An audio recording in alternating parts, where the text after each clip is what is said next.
Este poema lo escribí estando en el Centro Penal de Zacatecoluca, que es el centro penal de máxima seguridad.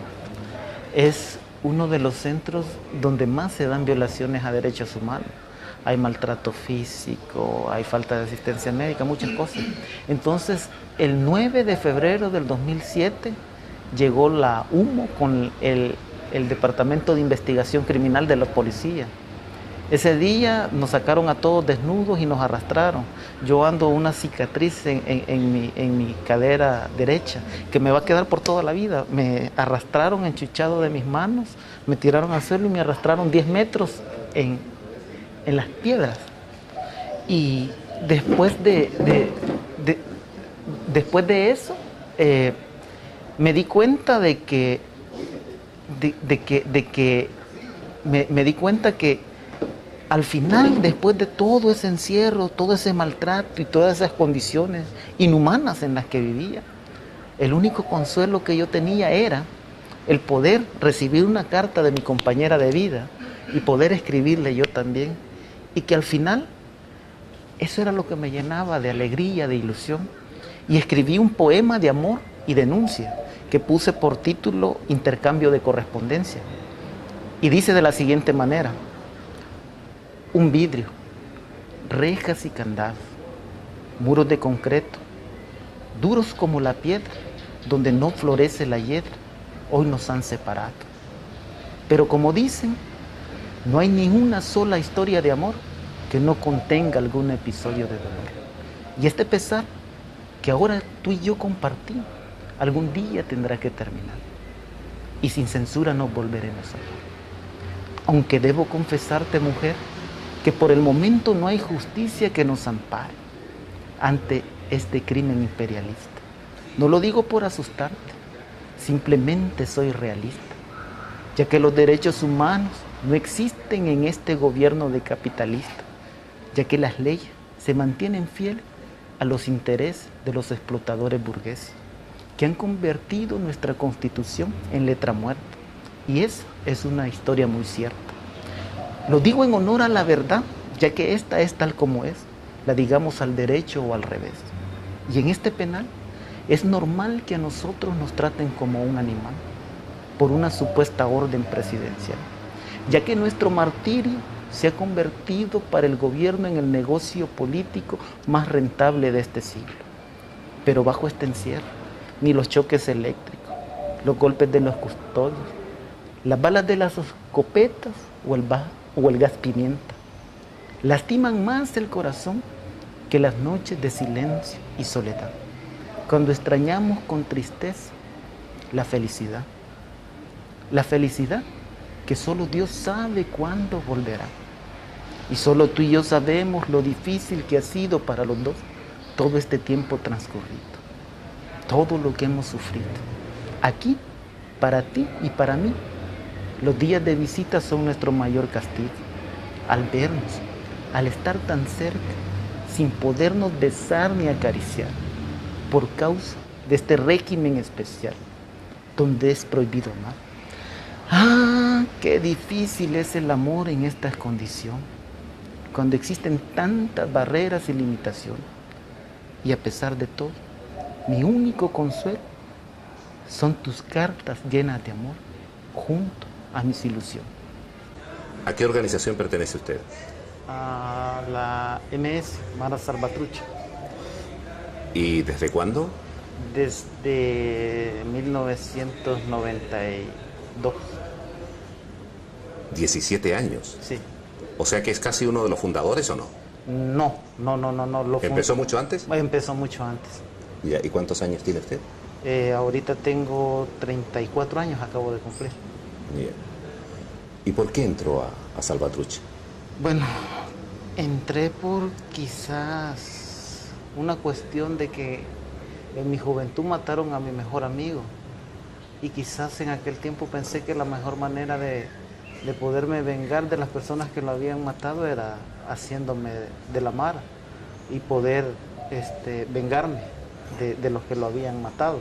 Era un estudiante de bachillerato en aquel entonces, estaba por salir de mi bachillerato y prácticamente quizás eso fue lo que me empujó. ¿Y se vengó? No, no pude. Pero esa es una vida difícil, muchas Sí. veces reñida con la ilegalidad. Sí, sí. ¿Pero vale la pena? Quizás realmente no vale la pena la vida esa. La cuestión es de que yo tengo una historia como así bien difícil de entender. Incluso algunas veces he tenido problemas con mi padre porque yo actualmente ya no estoy activo en la mar. O sea, yo he cambiado desde hace 10 años, dejé la violencia porque consideré y reflexioné en base a golpes que me dio la vida, que no era la manera de solucionar los problemas. Entonces, yo sigo siendo de la salvatrucha porque me metí a ella y porque es una decisión que tomé y que ya no la voy a poder cambiar. Hasta el día en que me muera, quedé marcado por los tatuajes que me hice. Y aunque ya no esté activo con ella, yo siempre voy a seguir siendo de la mala salvatrucha. Y lo que yo trato de hacer es ver que la gente no tiene realmente la idea de por qué muchos jóvenes están ahí, porque son muchos factores. Está la cuestión económica, la cuestión de educación, está la desintegración familiar. Hay tantos factores, es una cuestión bien compleja. Y yo perdí 14 años de mi vida, estuve 14 años de mi vida detenido en una prisión. Ah, estuvo 14 años preso. Sí, ¿Por? por un homicidio. Entonces, al llegar a la cárcel, perdí toda mi familia. Mi mamá, mi abuelo, mi abuela, murieron así relativamente en cuestión de un año. Y fue bien duro para mí, fue bien difícil. Entonces ahí me di cuenta de que había tenido muchas cosas que no había valorado, que las había desperdiciado y que había llevado mi vida por un rumbo que no valía la pena, en drogas, en alcohol, y que la única manera que tenía para enmendar tal vez aquellos errores que había cometido era tratar de ayudar a compañeros míos a que vieran su vida de una manera diferente, a que trataran de cambiar, que dejaran la violencia atrás. Pero es una cosa muy curiosa porque generalmente, usted demuestra lo contrario, pero generalmente cuando la gente cae a las cárceles, sale peor. La cárcel quiero decir, la cárcel frecuentemente es una especie de escuela del delito. Sí, sí, eso es cierto, pero a la misma vez es un momento en el que un ser humano tiende a reflexionar, tiende a meditar, tiende a valorar las cosas que tuvo, que perdió y que ya tal vez nunca más las va a poder recuperar. Desde ese punto es que yo decidí enmendar, porque no puedo cambiar las cosas, enmendar mi vida tratando de ayudar a otras personas a través de cuestiones de derechos humanos. Y esa es la lucha que he tenido. Tengo poco de haber salido, tengo como 1 año y medio y todo el tiempo he estado ayudando en eso y quiero seguir ayudando en eso. Quiero decir que la cárcel a mí fue la experiencia más dura que he tenido en mi vida, lo más difícil. Y que es algo que no se lo deseo a ningún ser humano porque perdí toda mi juventud allí, la desperdicié y desgraciadamente estando en la cárcel me di cuenta que no hay una de las misiones fundamentales del Estado establecidas en la Constitución de la República es cambiar la conducta criminal de los individuos que estén ahí para que se puedan incorporar a la sociedad. 14 años, puedo decir con plena convicción, con plena seguridad, como testimonio, no hay nada en la cárcel. El Estado no ha estado haciendo nada. Es mentira. Y cuando algunos trataron por convicción propia de cambiar y hacer cosas diferentes, los tipificaron como reos de alta peligrosidad por tener la capacidad de pensar, de organizar y de querer hacer cosas diferentes. ¿Por qué? Hay una frase de Eduardo Galeano que creo yo que es cierto. Y hay muchos intereses de poner. El crimen paga y paga bien. Y hay mucha gente que le conviene que siga habiendo crimen. ¿Por qué? Tienen cuerpos de seguridad, agencias de seguridad, venden armas. Y están generando ingresos para él. Usted sabe que por lo menos los medios de comunicación aseguran que en el caso de El Salvador las maras ya han dejado de ser solamente las pandillas y se han metido al crimen organizado, que participan en el tema del narcotráfico, que están siendo subvencionados por el crimen organizado. Yo te podría decir con plena convicción, porque yo voy a todas las comunidades, trabajo, que es una mentira. Es una mentira. Y el problema es de que si no cambian las políticas criminales, este problema se va a seguir dimensionando. 20 años, casi 20 años de mano dura, super mano dura, más cárceles. Se han dado cuenta que han fallado todas esas políticas. No son las correctas. Así como nosotros, muchos de los que formamos parte de la pandilla, que aún estamos vivos, que veníamos de ser testigos de una guerra, ahora nuestros hijos están creciendo con esa represión de parte de la policía. ¿Usted tiene hijos? Sí. ¿Cuántos? Tengo 2. ¿De qué edad? Uno tiene 4 meses y la otra tiene 5 años. Entonces, es triste.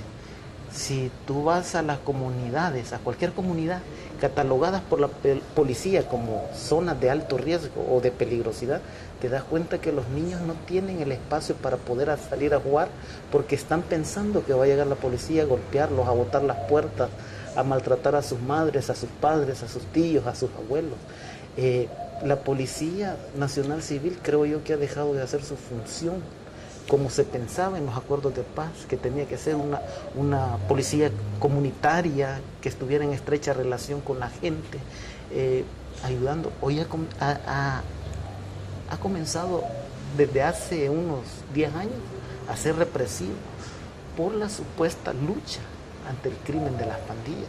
Al final, y yo vuelvo a repetir esto, de que hay que dimensionarlo más allá, y para poder solucionar estos problemas hay que hablar con la gente, con los hipotes que están inmersos en las pandillas, porque de las pandillas son los hijos de las señoras de los mercados, de las mujeres que trabajan en las maquilas, de los hogares desintegrados de la clase media, que a falta de tener un padre, una madre, buscan refugio en sus amigos que están enrolados en pandillas. Entonces, esta es una cuestión muy compleja, que no simplemente es de tratar con represión, porque eso no funciona.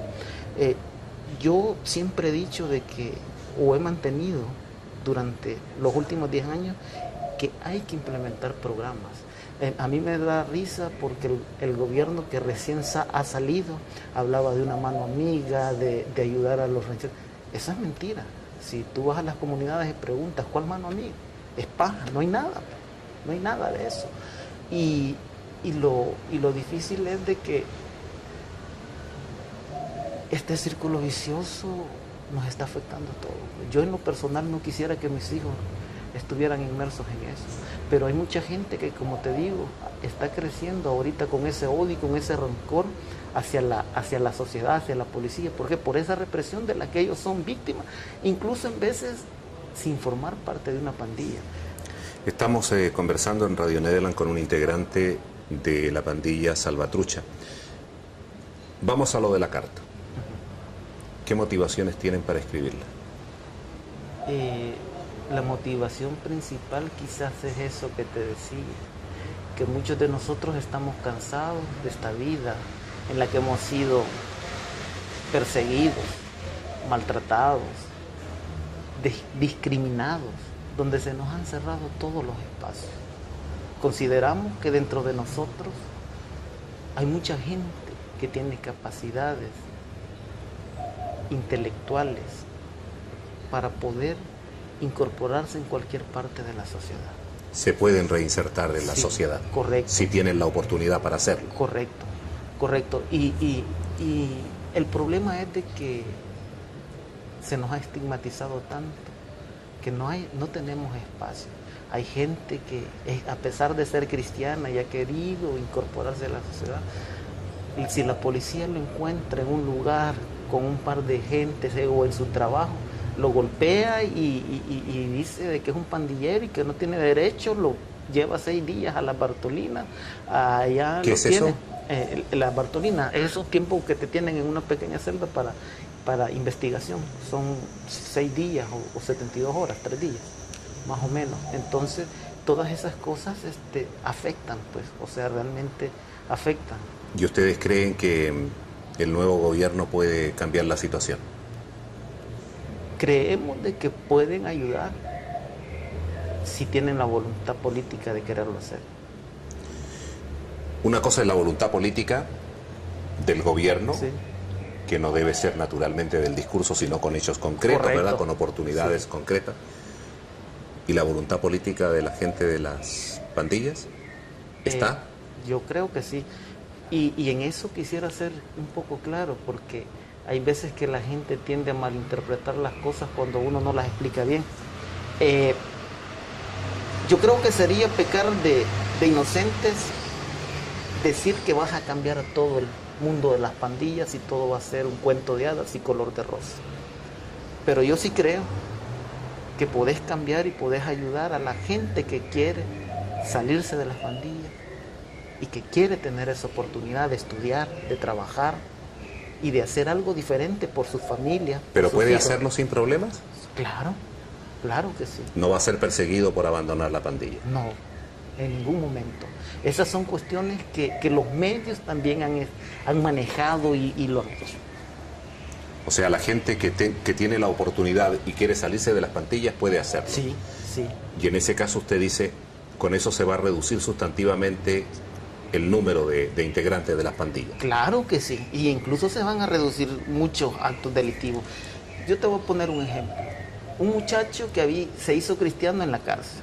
Estuvo alrededor de 10 años. Él salió siendo cristiano. Salió con la buena voluntad de querer incorporarse a la sociedad, de querer trabajar. Le cerraron todos los espacios. Tenía un niño de 6 meses. No tenía trabajo, el niño se le enfermó. Tuvo que ir a robar.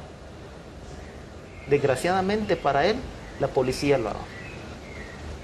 Está preso otra vez. Le arruinaron la vida. ¿Por qué? Porque la gente tiene aquel estigma y no quiere dar las oportunidades de que la gente, que los jóvenes demuestren que tienen capacidades de ser solventes con la sociedad, pues que pueden ayudar. Vamos a recapitular esta parte que me parece que es muy importante. Usted dice lo siguiente: no nos hagamos ilusiones, este problema no se va a solucionar de la noche a la mañana. Correcto. Pero si hay voluntad política de las autoridades y de la pandilla, en un lapso de tiempo prudente, se pueden reducir los miembros de cada pandilla, se pueden reintegrar muchos a la sociedad civil y eso va a traer como consecuencia también una reducción significativa de los delitos. Correcto, correcto, correcto. ¿Y qué le piden a las autoridades concretamente? Bueno, lo que nosotros pedimos es la oportunidad de crear esos espacios para que se vaya quitando poco a poco el estigma, que se vaya minimizando la persecución que se da a los jóvenes, que se pare el maltrato de las torturas, que se investiguen los ajusticiamientos que han habido a lo largo y ancho del país, de los cuales ni los medios de comunicación ni la policía ha hablado. Usted está hablando de ejecuciones extrajudiciales, correcto, de limpieza social, matando correcto, jóvenes. Sí, correcto. ¿En todo el país? En todo el país. ¿Y ese es un fenómeno nuevo?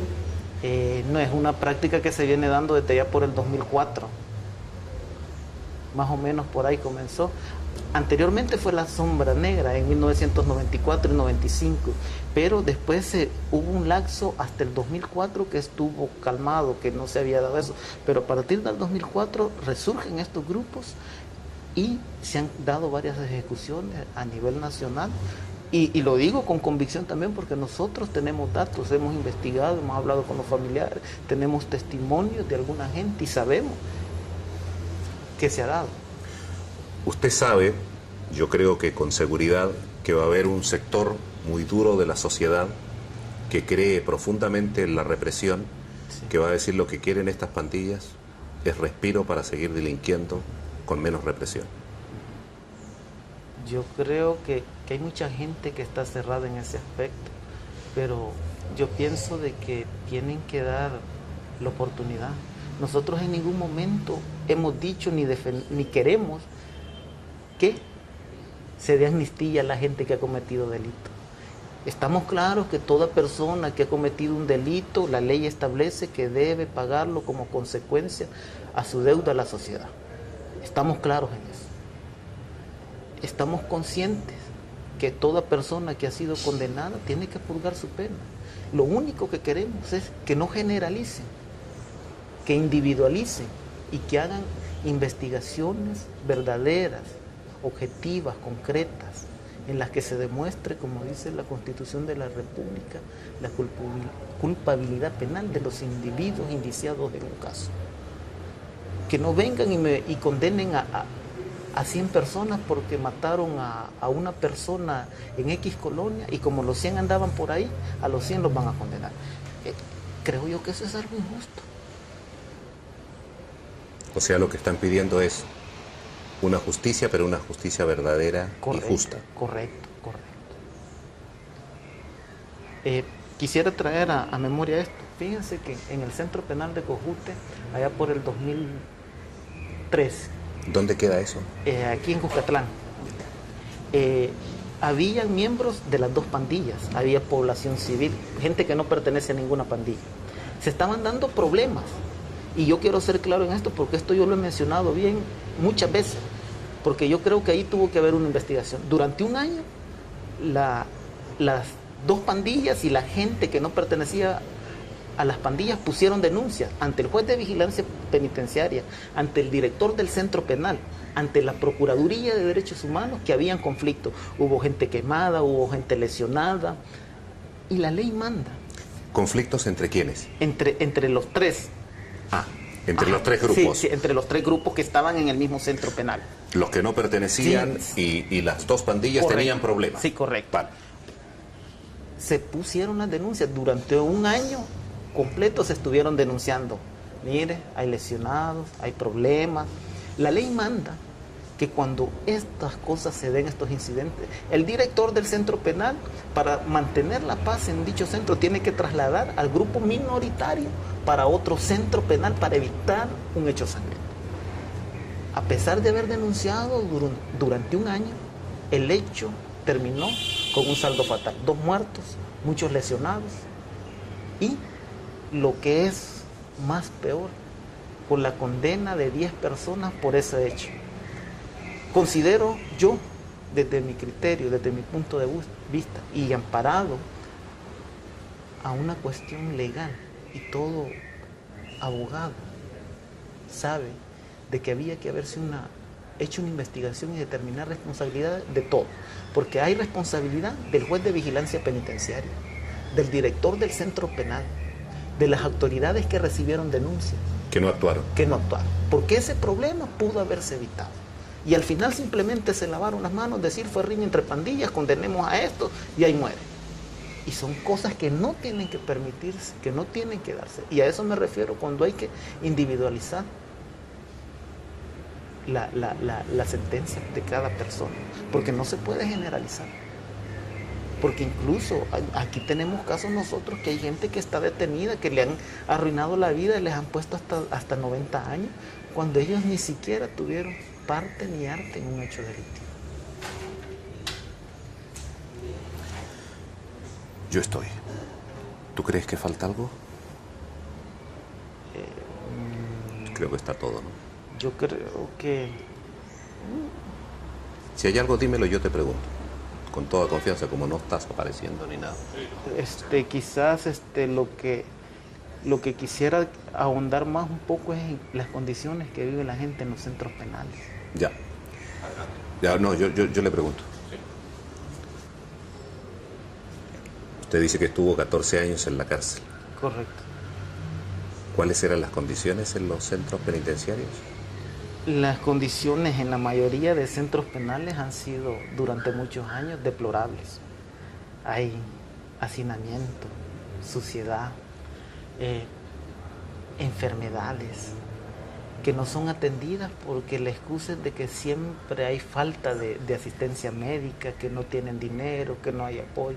Incluso en los últimos 6 meses hemos tenido 5 decesos de compañeros de nosotros en diferentes centros penales, que los hemos denunciado ante los jueces de vigilancia penitenciaria y ante las autoridades correspondientes, pero se han quedado callados. Entonces, yo siento que los centros penales es uno de los lugares principales en los que el gobierno tiene que poner el ojo y comenzar a trabajar desde ahí, para que los centros penales no sean una escuela del crimen, sino que sean un lugar donde la gente vaya a cambiar su conducta, que vayan a aprender un oficio, que vayan a prepararse a través de la educación, para que al salir a la sociedad puedan incorporarse y ser útiles. Yo voy a concluir ahora volviendo a la carta. Debemos creer firmemente que existe una voluntad decidida de los dirigentes de Salvatrucha para iniciar un proceso que tienda a solucionar el problema. Sí. Sí.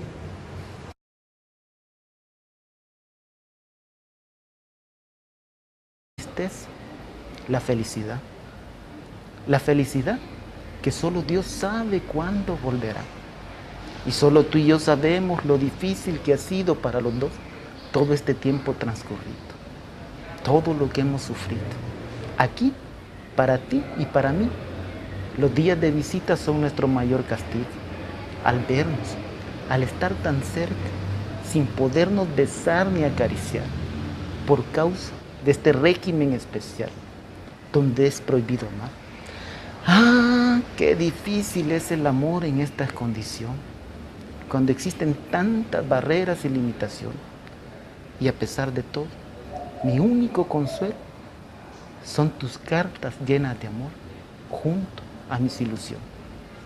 ¿A qué organización pertenece usted?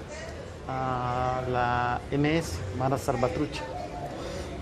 ¿Y desde cuándo? Desde 1992. 17 años. Sí. O sea que es casi uno de los fundadores, ¿o no? No. ¿Empezó mucho antes? Empezó mucho antes. Ya, ¿y cuántos años tiene usted? Ahorita tengo 34 años, acabo de cumplir. Bien. ¿Y por qué entró a Salvatrucha? Bueno, entré por quizás una cuestión de que en mi juventud mataron a mi mejor amigo. Y quizás en aquel tiempo pensé que la mejor manera de poderme vengar de las personas que lo habían matado era haciéndome de la mara y poder vengarme de los que lo habían matado. Era un estudiante de bachillerato en aquel entonces, estaba por salir de mi bachillerato y prácticamente quizás eso fue lo que me empujó. ¿Y se vengó? No pude. Pero esa es una vida difícil. Sí.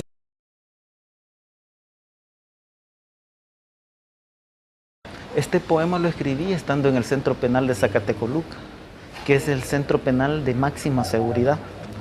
Es uno de los centros donde más se dan violaciones a derechos humanos.